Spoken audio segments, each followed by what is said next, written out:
우리 함께 말씀 보도록 하겠습니다. 오늘 하나님께서 우리 가운데 주시는 말씀은 열왕기상 11장 37절에서 38절까지의 말씀입니다. 열왕기상 11장 37절에서 38절까지의 말씀입니다.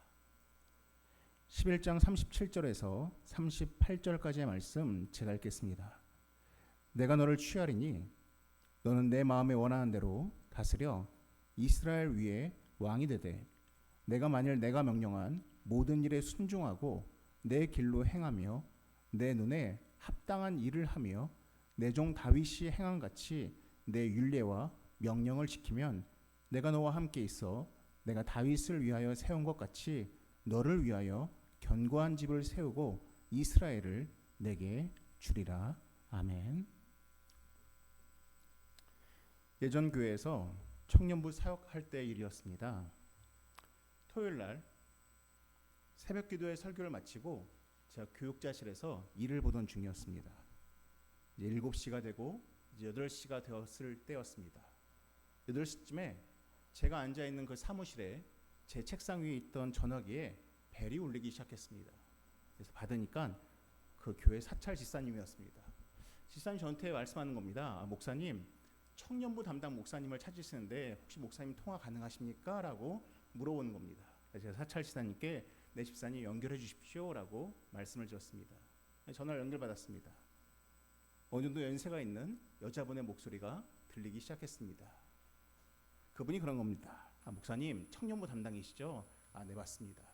목사님, 저는 목사님 청년부에 출석하고 있는 누구누구의 엄마입니다.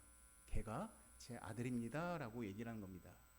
제가 네, 안녕하세요, 반갑습니다 그랬습니다. 근데 목사님, 제 아들이 교회 생활 열심히 하죠? 그랬습니다. 뭐라고 하겠습니까? 당연히 열심히 하죠 라고 했습니다. 그랬더니 그분이 한 10분 동안 자기가 어떻게 해서 아들을 얻었는지부터 시작해서 그 아들이 자기에게 어떠한 아들인지를 읊기 시작했습니다. 그래서 목사님, 제가 나이가 40대 초반에 굉장히 어렵게 낳은 아들이고 그 아들이 정말로 제 말만 잘 따라가지고 외고를 가고 좋은 고등학교를 가서 좋은 대학교를 나갔고 지금 정말로 내세울 만한 좋은 직업을 가지면서 얼마나 잘 성장했는지를 한 10분 동안 쭉 읊으시는 겁니다. 그러면서 얘기합니다. 그 애는 태어날 때부터 이제까지 자기 말을 어긴 적이 없었는데 요즘 들어서 자기 말을 안 듣기 시작해서 너무 괴로워서 목사님과 상담을 하기 위해서 전화했다는 겁니다. 제가 물어봤습니다.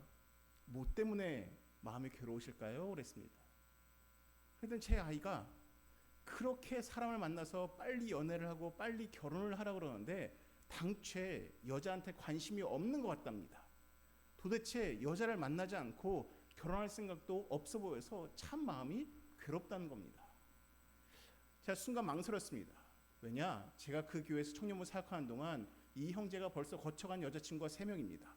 그리고 심지어 지난주에도 소개팅을 한 걸 제가 알고 있었기 때문에 그렇지 않습니다 말할까 하다가 개인 프라이버시가 있으니까 그냥 마음이 참 안 좋으시겠네요 했습니다. 근데 그랬다가 저한테 꼭 그러는 겁니다. 목사님, 제 아들 꼭 올해 결혼해야 됩니다. 올해 결혼 안 하면은 큰일 납니다 그러는 겁니다. 그래서 제가 왜 그렇습니까? 여쭤봤더니 그분이 말합니다. 제가 제 아들 때문에 너무 걱정이 돼가지고 사주를 봤는데 제 아이가 올해 결혼을 하지 않으면 그 평생의 인생이 망칠 수 있기 때문에 꼭 올해 결혼하라는 그러한 사주를 받았다는 겁니다. 그래서 목사님, 꼭 어떻게 해서든 설득해서 올해 결혼할 수 있도록 도와주십시오 라고 얘기를 하는 겁니다. 제가 웬만하면 그냥 듣고 넘어가려고 했었는데 순간 그냥 넘어가지가 않는 겁니다. 이유가 있습니다. 저는 그 형제의 어머니가 어떤 분인지를 이미 알고 있었습니다. 그분은 대형교회 교회 권사님이셨습니다. 근데 그 권사님이 저한테 막 그렇게 얘기를 하는 겁니다. 제가 듣고 있다가 가만히 있지 못해서 한 말씀 드렸습니다. 권사님, 그랬더니 그분이 깜짝 놀라는 겁니다. 자기가 권사인지 어떻게 알았냐고. 그래서 권사님, 제가 알고 있습니다. 어느 교회 권사님이시지 않습니까? 그랬습니다.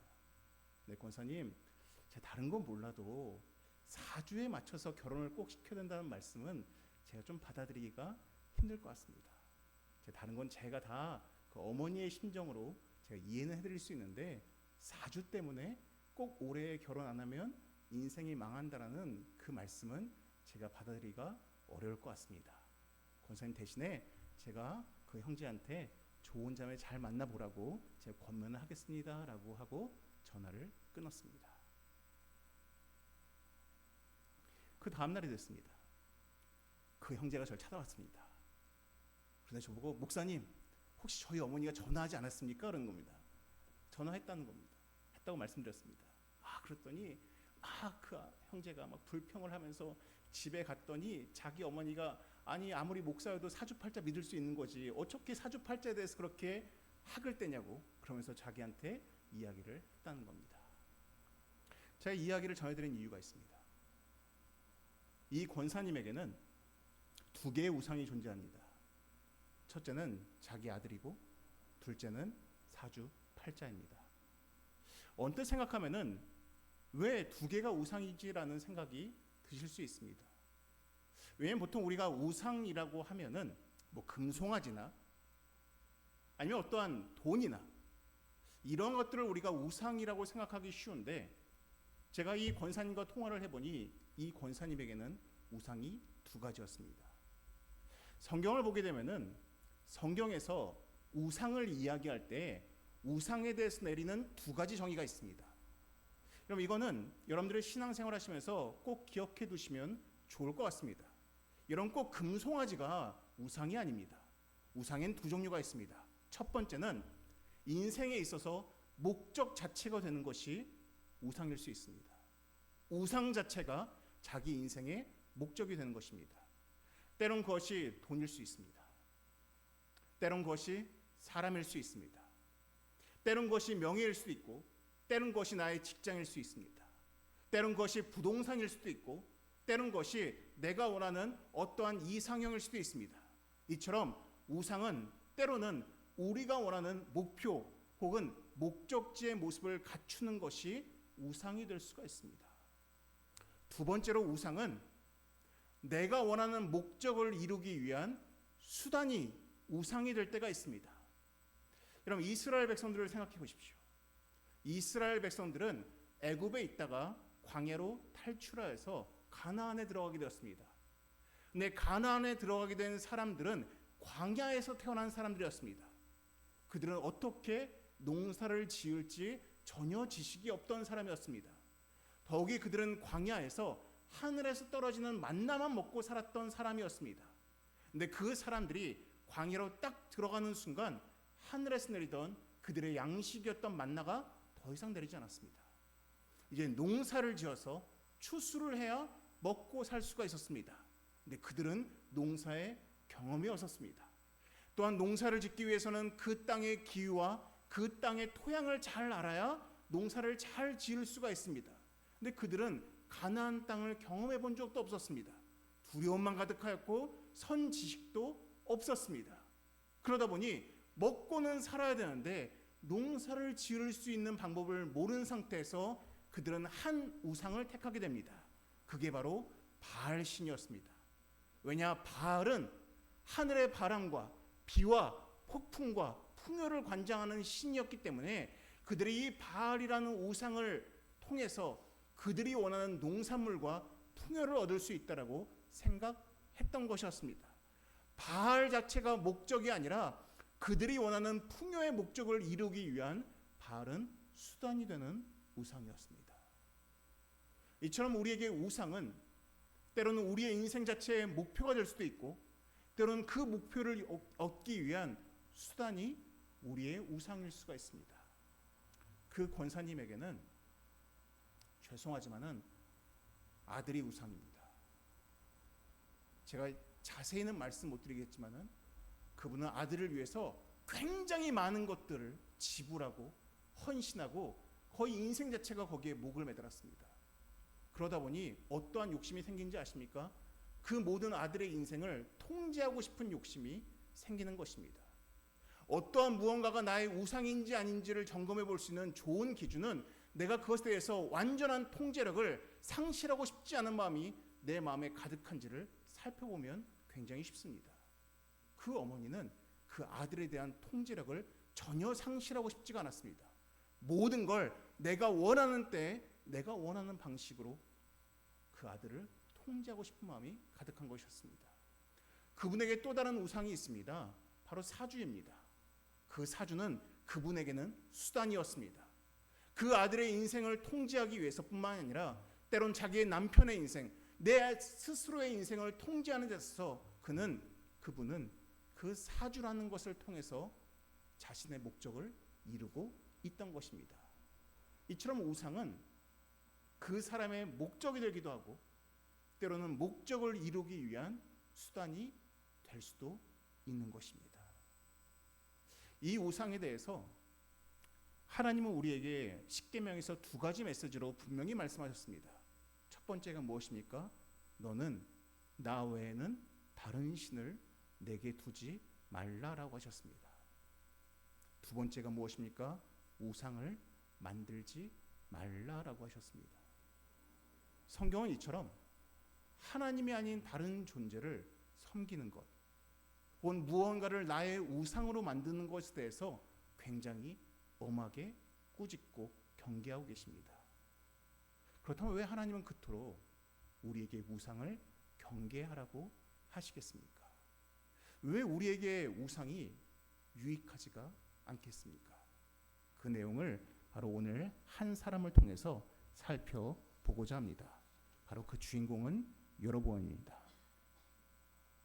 때는 아직 이스라엘이 나눠지지 않은 때였습니다. 우리가 알다시피 사울 왕이 다스리고 또한 다윗 왕이 다스리고 다윗의 아들 솔로몬 왕이 다스리던 때였습니다. 근데 솔로몬 왕이 처음엔 참 좋았는데 시간이 갈수록 그가 타락하기 시작했습니다. 그래서 하나님이 더 이상 솔로몬을 이 이스라엘의 왕으로 유지할 마음이 없으셨습니다. 그래서 하나님이 한 사람을 택하기로 하십니다. 그의 이름이 바로 여로보암이었습니다. 그에 대한 내용이 11장 28절에 처음으로 등장을 합니다. 11장 28절에 이 여로보암에 대해서 이렇게 설명하고 있습니다. 이 사람 여로보암은 큰 용사라라고 나옵니다. 그래 뒤에 이렇게 이야기합니다. 솔로몬이 이 청년의 부지런함을 보고 세워 요셉 족속의 일을 감독하게 하였더니라고 되어 있습니다. 여기 나오는 부지런하다라는 이 원어의 원뜻은 자신이 맡은 일을 확실하게 처리하는 사람이란 의미를 가지고 있습니다. 책임감도 있고 열심도 있고 또한 꾸준한 사람이었습니다.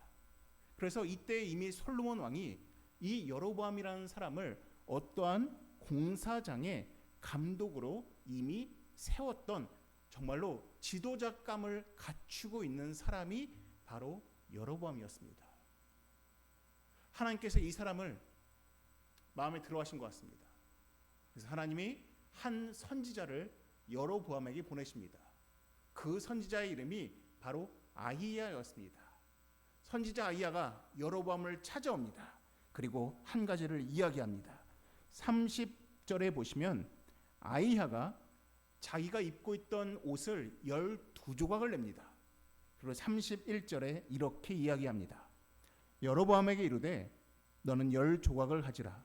이스라엘 하나님 여호와의 말씀이 내가 이 나라를 솔로몬의 솥에서 찢어 빼앗아 10지파를 내게 주겠다라고 말씀하십니다. 하나님께서 솔로몬은 더 이상 마음에 안 들었습니다. 그래서 하나님께서 이 여로보암이라는 사람에게 나라를 주시기로 택하십니다. 근데 온 나라를 주시는 건 아니고 이 나라를 두 개로 쪼갤 텐데 그 중에 10개의 지파, 12개의 지파 중에서 무려 10개의 지파를 바로 이 여로보암에게 주시겠다라고 말씀을 하는 것이었습니다. 일개 감독에서 10개의 지팡이 수장이 되도록 하나님께서 그를 택하셨다라고 말씀하는 것이었습니다. 대신 조건이 있었습니다. 그 조건의 내용이 바로 오늘 우리가 읽었던 11장 37절과 38절의 말씀입니다. 제가 읽겠습니다. 내가 너를 취하리니 너는 내 마음에 원하는 대로 다스려 이스라엘 위에 왕이 되되 내가 만일 내가 명령한 모든 일에 순종하고 내 길로 행하며 내 눈에 합당한 일을 하며 내 종 다윗이 행함 같이 내 율례와 명령을 지키면 내가 너와 함께 있어 내가 다윗을 위하여 세운 것 같이 너를 위하여 견고한 집을 세우고 이스라엘을 내게 주리라라고 약속을 하십니다. 여기에 중요한 동사 두 개가 있습니다. 첫 구절에 나오는 내가 너를 취하였다라는 표현입니다. 여로보암이 하나님을 택한 것이 아니었습니다. 하나님이 여로보암을 취했습니다. 여로보암이 왕권을 취한 것이 아니었습니다. 11장 38절에 분명히 마지막에 얘기했습니다. 내가 내게 주리라라고 하셨습니다. 여로보암은 이 두 가지를 기억해야 됩니다. 내가 하나님을 택한 것이 아니라 하나님이 여로보암을 택한 것이고 여로보암이 왕권을 스스로 가진 것이 아니라 하나님이 여로보암에게 이 왕권을 주셨다라는 이 두 가지를 하나님은 기억하라라고 하셨습니다. 대신 자율권을 주십니다. 무엇입니까? 37절에 말씀하셨습니다.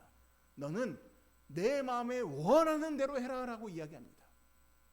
너가 왕이 돼서 너가 원하는 대로 네 마음껏 너가 하고 싶은 대로 해라. 대신 하나님의 말씀만은 어기지 말라라고 이야기를 하신 것입니다. 저는 이것을 빗대면 이런 표현을 할 수 있을 것 같습니다. 하나님이 여로보암에게 운동장을 주십니다. 그리고 거기서 너 마음껏 네가 원하는 대로 플레이해봐라라고 허락하십니다. 대신 이 경기를 뛸 때는 내가 정한 규칙대로 뛰어야 된다라고 말씀하신 것이었습니다. 이 경기장에서 뛸 모든 자격은 여로보암이 취한 것이 아니라 하나님께서 여로보암에게 주신 것임을 기억하라라고 하신 것이었습니다. 시간이 지났습니다. 하나님이 여로보암에게 이 10지파를 주실 때 조건이 있었습니다. 그것은 무엇이냐? 솔로몬이 죽어야 주시겠다고 하셨습니다. 솔로몬이 죽은 다음에 솔로몬의 아들 르호보암이 왕이 되었을 때 이 나라에서 반란이 일어납니다. 그래서 10개의 지파의 우두머리가 솔로몬의 아들 르호보암을 찾아가서 이렇게 이야기합니다. 그 내용이 12장에 나옵니다. 12장 16절과 17절에 나오는 바로 반란입니다. 16절에 이렇게 말씀하고 있습니다. 온 이스라엘이 자기들의 말을 왕이 듣지 아니함을 보고 왕이 대답하여 이르되 우리가 다윗과 무슨 관계가 있느냐? 이새의 아들에게서 받을 유산이 없도다. 이스라엘아 너희의 장막으로 돌아가라. 다윗이여 이제 너는 내 집이나 돌아보라 하고 이스라엘이 그 장막으로 돌아가니라 라고 되어 있습니다. 여기 나오는 이스라엘이란 이 표현은 북쪽에 있는 10개의 지파를 말합니다. 북쪽에 있는 10개의 지파들이 모여서 이야기합니다. 이제 우리는 다윗의 집과는 상관이 없다. 너희 두 지파와는 이제 상관이 없다. 이제 우리 10지파는 다윗의 집과는 분리되어서 우리만의 나라를 만들겠다라고 선포를 하는 것입니다. 이 10개의 지파가 세운 나라가 바로 북이스라엘입니다. 이 북이스라엘의 10개의 지파들이 모여서 나라를 세운 다음에 20절에 이렇게 결정을 합니다. 온 이스라엘이 여로보암이 돌아왔다 함을 듣고 이 당시 여로보암은 솔로몬을 피해서 애굽으로 도망갔던 때입니다. 이때 돌아왔습니다. 사람을 보내 그를 공회로 청하여 온 이스라엘의 왕으로 삼았으니 유다 지파 외에는 다윗의 집을 따르는 자가 없으니라라고 되어 있습니다. 드디어 북이스라엘이라는 나라가 세워졌습니다. 그리고 여로보암이 그 나라의 1대 왕이 되었습니다. 나머지 두 지파, 다윗의 집으로 불리던 지파들은 또 다른 나라가 유지됩니다. 거기는 남유다라고 부르게 된 것입니다. 여러분 이 과정들을 보시면 여로보암은 특별히 한 게 없습니다. 물론 그의 삶 가운데서 부지런한 사람으로서 항상 자기가 맡은 일에 최선을 다하던 삶의 성실함을 보여줬던 사람임은 분명합니다. 하지만 이 북이스라엘의 왕의 자리에 오르는 과정 가운데서 그는 한 것이 없습니다. 도리어 하나님께서 그 많은 일들을 대신해 주셨습니다. 근데 문제는 이제부터 시작됩니다. 그 내용이 바로 26절, 12장 26절입니다. 그의 마음에 스스로 이르기를 나라가 이제 다윗의 집으로 돌아가리로다라고 이야기를 합니다. 여기 나오는 다윗의 집은 남유다를 말하는 것입니다. 그의 마음에 불안이 싹 틉니다. 혹시 북이스라엘의 10개의 지파 중에서 혹시 남유다로 돌아가지 않을까라는 마음의 불안이 싹트기 시작한 것입니다. 그러면서 27절에 이런 생각을 연이어서 합니다. 만일 이 백성이 예루살렘에 있는 여호와의 성전에 제사를 드리고자 하여 올라가면 이 백성의 마음이 유다 왕 된 그들의 주 르호보암에게로 돌아가서 나를 죽이고 유다의 왕 르호보암에게로 돌아가리로다 하고라고 이야기합니다. 물론 북이스라엘과 남유다로 나눠 있었긴 했지만은 이스라엘 백성들은 반드시 예루살렘에 가서 예배를 드려야만 했습니다. 그런데 여로보암 왕 가운데 불안감이 싹 튼 것입니다. 혹시 그들이 예배를 드리러 갔다가 거기 정착하면 어떡하지? 심지어 그 마음에 상상이 떠오르기 시작합니다. 혹시 그들이 나를 죽이면 어떡하지라는 그러한 잘못된 상상과 불안에 들어오기 시작한 것입니다. 제가 좋아하던 지금은 돌아가신 팀 켈러 목사님이 살아계실 때 이 우상에 대해서 말씀을 하신 적이 있습니다. 그때 내 마음에 혹시 우상이 자리 잡고 있는지 아닌지를 살펴볼 수 있는, 점검할 수 있는 몇 가지 방법을 제시해 주신 적이 있습니다. 그 중에 한 가지가 무엇이냐? 내 마음속에서, 내 머릿속에서 계속 되뇌어지는 생각의 주제가 무엇인지를 한번 살펴보라는 것입니다. 잠깐 스쳐 지나간 것이 아니라, 잠깐 깊게 숙고하는 것이 아니라 거의 하루 동안 혹은 한 주 동안, 한 달 동안, 아니면 나의 평생토록 내 머릿속에서 항상 나를 괴롭히고 나를 두렵게 하고 때론 나에게 행복을 주는 그 생각의 주제가 무엇인지를 한번 살펴보라라고 하셨습니다. 그리고 또한 나는 그 생각을 위해서 얼만큼 애쓰고 있는지도 살펴본다면은 나에게 우상이 있는지 없는지를 점검할 수 있다라고 말씀하신 적이 있습니다.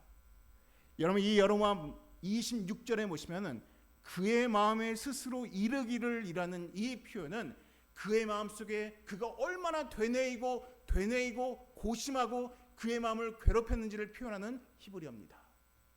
그는 잠깐 생각한 것이 아닙니다. 그의 마음속에 괴롭힘을 줄 정도로, 심지어 27절에 나오듯이 잘못된 상상을 줄 정도로 이 생각이 그의 마음을 사로잡았습니다. 이유가 무엇이겠습니까? 그는 더 이상 이 왕권을 놓치고 싶지가 않은 것입니다. 분명히 그가 노력해서 얻은 것이 아닌데, 분명 하나님께서 주신 것인데, 이 순간부터 그가 왕이 된 다음부터는 이걸 놓치고 싶지가 않았습니다. 이걸 잘하고 싶었습니다. 아니, 이 왕권에 대한 모든 통제력을 본인이 가지고 싶었습니다. 그러니 그의 마음속에 이 왕권에 대한 그 생각들이 그의 머리를 가득 채우기 시작한 것입니다. 심지어 안 좋은 상상까지 그 머릿속에 들어오게 된 것입니다. 하나님께서 주신 선물이었는데 이 선물이 이제는 그에게 우상이 되어버린 것입니다. 이런 무언가가 자기의 우상이 되어버리면은 사람은 그것을 통제하고 싶어합니다. 통제력을 발생하려고 하다 보면은 문제는 무엇이냐? 이것을 통제하기 위한 그 외에는 그 어떤 것도 자기 마음대로 하기 시작합니다. 하나님 말씀을 어기는 것 그렇게 두렵지 않습니다. 그냥 내가 원하는 대로 막 발진하기 시작합니다. 이 여로보암이 그렇습니다. 이제는 그에게 왕권이 우상이 되었습니다. 이걸 취하고 싶습니다. 통제하고 싶습니다. 잃고 싶지가 않습니다. 그러니 어떻게 합니까? 28절을 보십시오. 그가 두 금송아지를 만듭니다. 그리고 28절에 이렇게 이야기합니다. 무리에게 말하기를 너희가 다시는 예루살렘에 올라갈 것이 없도다. 이스라엘아, 이는 너희를 애굽 땅에서 인도하여 올린 너희의 신들이라 하고 라고 이야기합니다. 이 여로보암에게는 우상이 두 가지가 있습니다. 첫 번째 우상은 왕권입니다. 그건 그의 목적입니다. 또 다른 우상이 있습니다. 금송아지입니다. 이건 그 왕권을 지키기 위한 수단이 되는 우상이었습니다. 그가 여기서만 그치는 것이 아니었습니다. 31절을 보시면 산당을 짓고 레위 자손이 아닌 보통 백성으로 제사장을 삼습니다. 또한 32절을 보시게 되면은 분명히 정한 절기가 있었는데 자기 마음대로 절기를 임의로 세우게 됩니다. 이 모든 내용들에 대해서 함축하여 표현하는 성경의 표현이 있습니다. 33절에 뭐라고 얘기합니까? 그가 자기 마음대로라고 이야기합니다.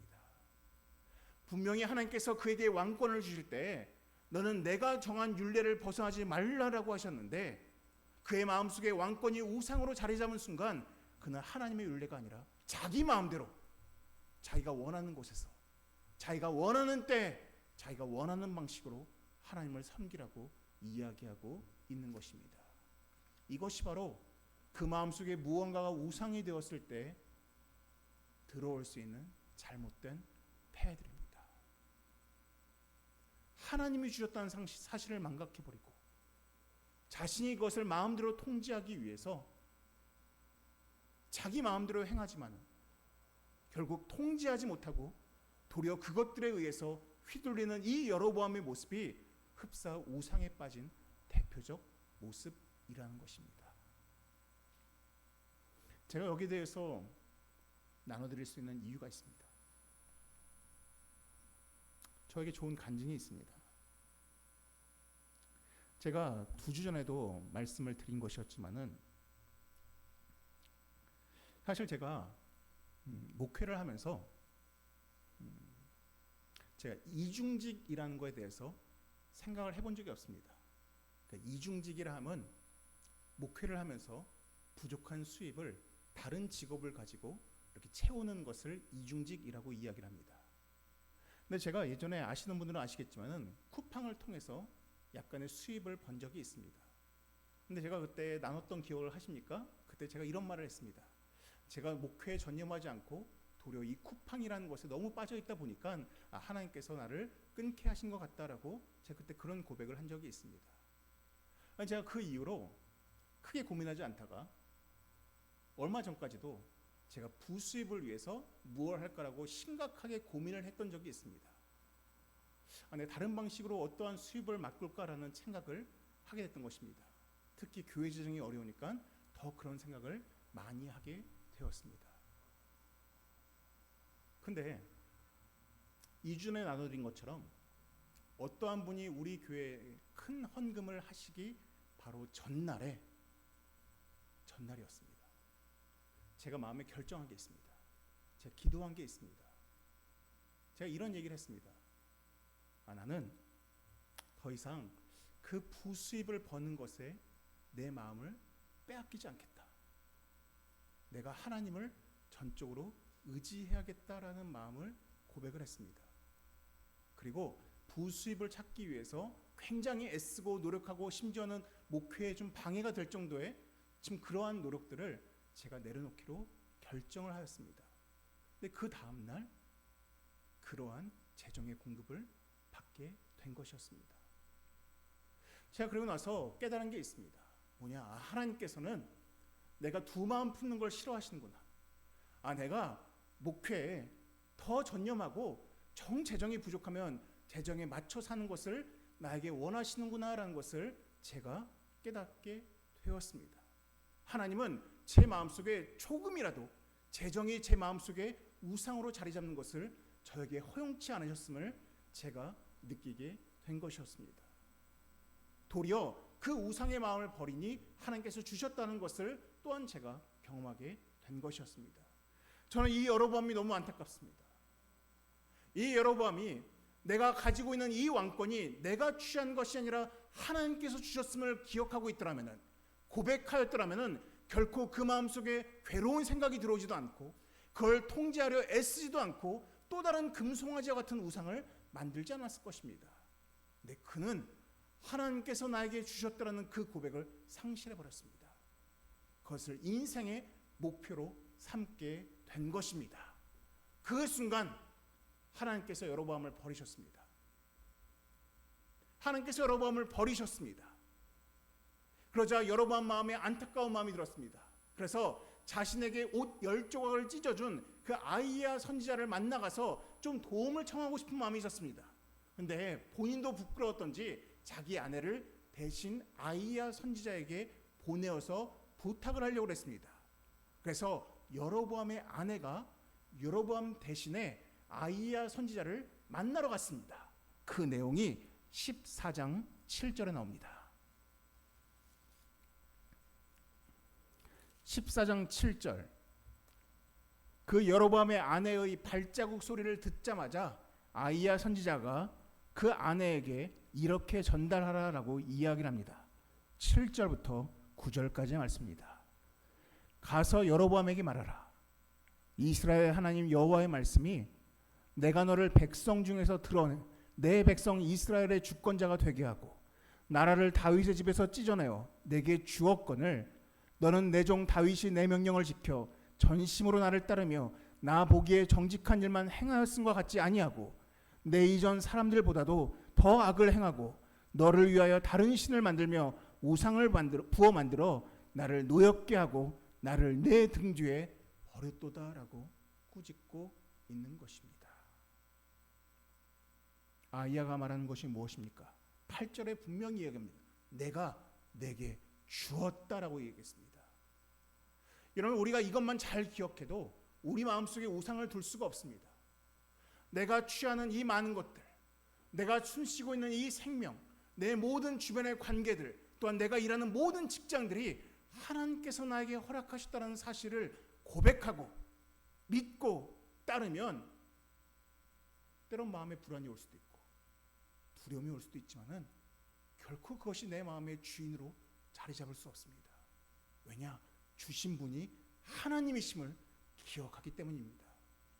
근데 주신 분이 하나님이심을 망각해버리면, 흡사 내 노력으로 취했다고 착각해버리면, 혹은 내가 이걸 통제하고자 마음먹으면은 그 마음속에는 여로보암처럼 스스로 말하여 이르기를처럼 자꾸 수많은 걱정과 두려움과 지나친 상상이 내 마음속에 자리 잡게 되고 결국 하나님 말씀이 아닌 내 마음대로 잘못된 악을 행할 수가 있다라는 것입니다. 사랑하는 성도 여러분, 전 여러분들 마음 가운데 어떠한 우상도 자리 잡지 않았으면 좋겠습니다. 혹시 조금이라도 여러분들 마음을 괴롭히고 있고 조금이라도 하나님 말씀에 따른 것을 방해할 정도의 것들이 있다면은 오늘 말씀을 기억하시면서 다시금 되뇌이셔야 됩니다. 주님, 내가 누리는 이 모든 것들이 하나님께로부터 왔음을 내가 기억하게 하시고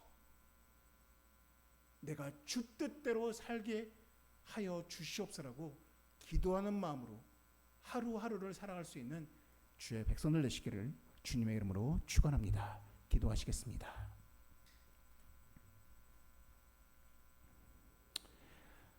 하나님, 참으로 우리가 무언가를 구할 때에는 하나님께서 주시지 않고는 내가 취할 수 없습니다라고 말하지만은 막상 내 손에 잡혀 있을 때에는 그것을 유지하기 위해서, 그것을 잃지 않기 위해서, 때로는 내가 원하는 대로 통제하기 위해서 하나님께 주셨음을 망각해버리고 그것을 심지어 나의 마음의 우상으로 섬길 때가 있음을 이 시간 고백하오니 하나님, 우리가 살아가면서 누리게 되는 또한 하나님께서 허락하신 그 많은 것들의 근원이 바로 하나님께 있음을 기억할 수 있는 우리 모두가 되게 하여 주시옵소서. 이 모든 말씀 예수님의 이름으로 기도드립니다. 아멘.